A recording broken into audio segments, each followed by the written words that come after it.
Most people associate the roar of a chainsaw with lumberjacks clearing forests, or villains in a slasher film.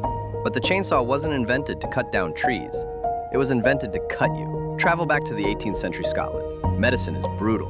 Anesthesia doesn't exist, and childbirth is often a death sentence. When a baby became stuck in the birth canal, doctors faced an impossible choice. Cesarean sections in this era were almost always fatal for the mother. Two surgeons, John Aitken and James Jeffrey, sought a way to widen the pelvis to save the baby, a procedure called a symphysiotomy. But slicing through pelvic bone with a knife was slow, messy, and agonizingly painful for the fully conscious patient. Speed was the only mercy they could offer, so they engineered a solution, the osteotome.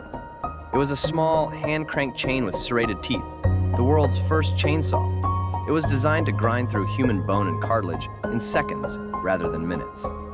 It sounds like the stuff of nightmares, but at the time, this terrifying device was a medical miracle that saved lives. It wasn't until a century later that someone looked at this surgical instrument and realized it could conquer the forest as well as the operating room. A tool forged in the blood of the delivery room eventually became the industrial titan we know today. The next time you hear that engine rev, remember, it didn't start as a machine of destruction, but as a desperate attempt to save a life.